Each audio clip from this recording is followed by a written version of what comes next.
Welcome to the 118th edition of Make Pro Wrestling Majestic again. I am Tiger Height. And I'm Peanut Gallery. So, we are not doing the individual segments, and we are not doing the match. We got four nights of wrestling to cover. Yes, it was a marathon, but we got it done. So, let's talk about first NWA 75 Night 1. I'm going to give the show as an entirety a full thumbs up. Yeah, it was pretty good. I liked it for the most part. So, it was Kenzie, Paige, and Max the Impaler for the NWA World Women's Television Champion. That's a mouthful. That's what the belt is called. I don't know why. They like doing that. So, it was a fun opener, and it was just kind of weird, given hindsight on where it goes, that she loses to Max. Yeah. This way, because it was fairly one-sided, and I just did not think, with that hindsight in mind, that it would lead to what it was. It just felt so rushed. Yeah. But at the very least, the belt is on somebody new. Yeah. I think Kenzie really wasn't doing a whole lot with the belt personally, and I think they really needed to put Max in this position because they wanted to give them the belt. Yes. A belt of some kind. But I feel like it would have been a bad decision to put the world champion on Max. Yes. Because they would be too dominant as that champion. Right. So I think this it's kind of like that whole Jade Cargill with the TBS champion situation. Right, exactly. Very similar. Right. But Max is not undefeated, obviously. They went for the women's world champion at one point. Yeah. I think this will elevate the champion to a different level because Max does wrestle both men and women fairly often. Yeah. So we'll see where it goes, and I think it'll be a different face for the women's division absolutely. Here in general. All right, so a triple threat match for the vacant NWA National Heavyweight Champion. Oh, this gets a thumbs up, by the way. The previous match gets an orange cast. Yeah, this one was actually pretty good. I love this match. I just did not expect the athleticism. The pace was awesome for this. The turn of Thrillbilly Silas was done very well, and people lost their minds. The crowd was great both nights for this show. Well, yeah, a smaller crowd, you get that better feel for it. But it's not just that. They felt so lively. Yeah. I mean, Peanut Gallery and I were talking about this, and I will stick to it that I would rather be in a room of 60 people who are extremely passionate about the product and into the game than in half-empty arena where there are 6,000 people. Right. It's just so not comparison because the other people are going to be dead. Right. I want to be in a place where there's live, where it's fresh and it's exciting. Right. In this match, people were losing their minds about everything. Nobody looked bad here, and it was the thrill ride for Thrillbilly to win the belt. I liked it. Pretty good. Full thumbs up. Moving on. So in a no disqualification match, Alonzo taking on Homicide. I think there were a lot of indications with Terry Funk tributes throughout because Terry Funk was big in NWA. Homicide had the pants, which I thought were really cool. I like Alonzo's character, but man, I could not have found more of a generic guy in my entire life. He is so generic. It's like, he has the attitude, and I really like it, but he needs a little flair. He needs to do something. That's what wrestling's all about. Oh, my God. It's just ridiculous. It was a fine match. I've seen better hardcore matches in my day, and it was a roll-up for Alonzo to win. What I liked is that Homicide lost with a roll-up. Right. So it kept him strong. Yeah. Everybody, win or loss, everybody is like right where they need to be. Yeah. And I was so happy about that. I'm going to give it an Orange Cassidy thumbs up, and that's being nice on that end. But if you're going to do a hardcore match, you have to do a hardcore match. Right. You can't do a half-assed hardcore match because it never looks good. Anyways, what's this match?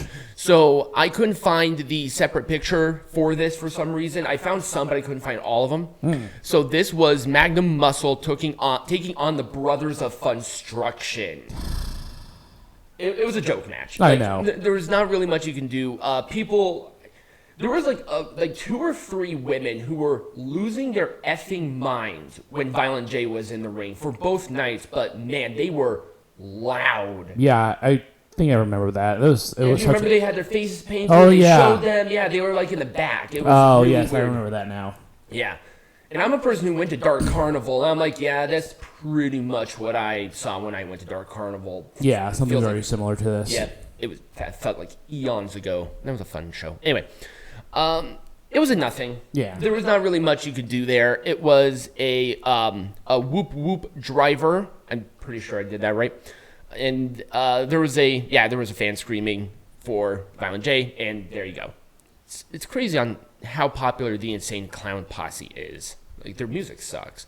Anyway, Kerry, Morton, and Colby Corino for the World Junior Heavyweight Champion. I really like this match. Yeah, that's pretty good. I love Colby. I like both of them, but Kerry Morton in this heel run is on such a different level. Right. He really has this, like, play to the crowd thing on lock. He is very good. Yeah, I can't wait to see him go to NXT where he can actually shine. I mean, he's shining here. Right. I don't see him leaving for the foreseeable. Well, no, I see once his father finally retires, I can see him going to the You think so? Oh, yeah, absolutely. I mean, both of them are very good. Yeah. They deserve it, but it feels like Kerry Morton has more of that potential. Oh, absolutely. Colby Corino had the opportunity, but he never went. So. Right. And I like Colby Corino. Yeah. They're just really, really small. Like, they're very small people. Yeah. It was a fun match. It was a little DDT for Colby Corino to win. People lost their minds about that.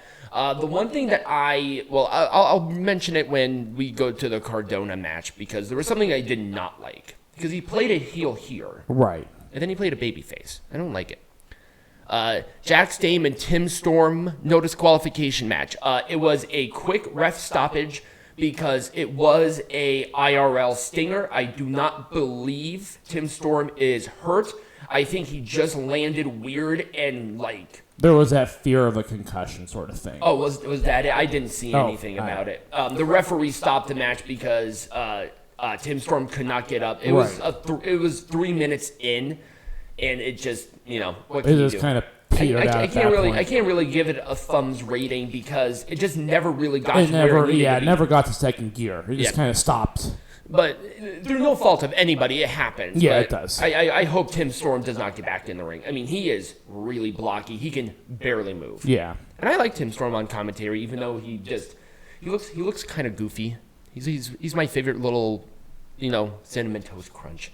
I don't have a picture for the Burke Invitational. The winner faced Kamille tomorrow or the next day for the World Women's Champion. Kenzie Paige won it. It was fine. There was not really a whole lot of surprises other than Max being the final person. But that's about it. Yeah, that's really about it. There wasn't really anything there to say too much about. I'll give it an Orange Cassidy thumbs up, and that's being really nice. Matt Cardona's Open Challenge. I love Matt Cardona. He is so great on the indies, and I think that's why he's kind of hanging around for a little bit.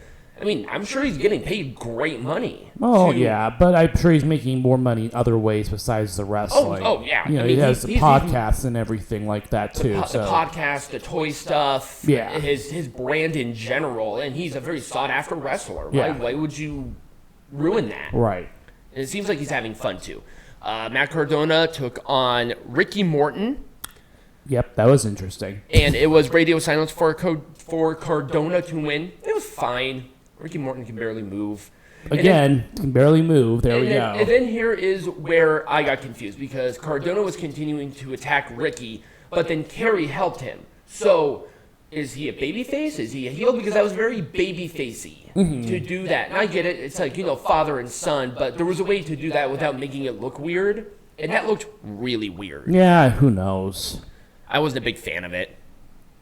I'll give the match an Orange Cassidy thumbs up, and that's being nice. a lot of Orange Cassidy thumbs up, but that's really nice. A lot of neutral. It is neutral because it's like it was fine, it was fun, it was there, It just existed. The two NWA, before we get into this, I'm going to go on that diatribe. The two nights of NWA is just like every now and then is fine, and this is perfect for that, but don't put 15 matches per night on there. Because there are a lot of criticisms that we have mounted in the past for this. Just don't, because you're just throwing people in the ring and calling it a day. I would rather have 6 well-paced, very good matches rather than 15 Orange Cassidy thumbs up being nice matches. Right. I don't want to do that. And even though we said overall the show was good, there were only a couple of matches that really pushed that pay-per-view Right. into that stratosphere, and this is one of them. I did like this match. This was a really good match.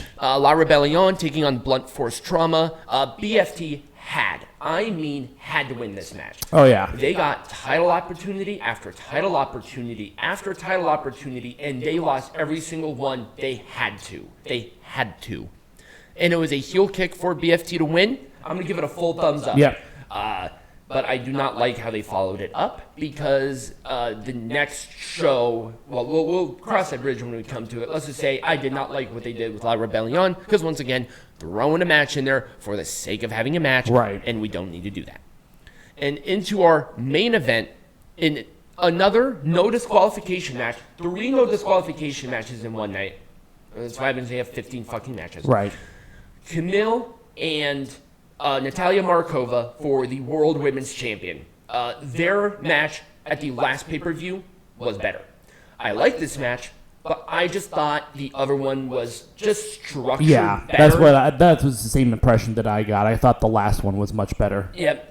And through no fault of their own, the last one was very good. I mean, that was a 2 thumbs up match, right. And it was very good. It was going to be really difficult to kind of follow that up. Yep, and even if they got close to it, I would have been fine with it, but it just never really got there because you knew Kamille was going to win. Right. There just wasn't anything there for Markova for me to believe that she could have done it this time around. I had more believability on the last show than this show. Right. But yes, it was a spear through the table for Kamille to win. I'll give it a full thumbs up. It was close to 2, but it just wasn't there. Yeah, it just didn't have that magic. Yeah, the expectation was not met, and that could be good and could be bad, depending on how you feel.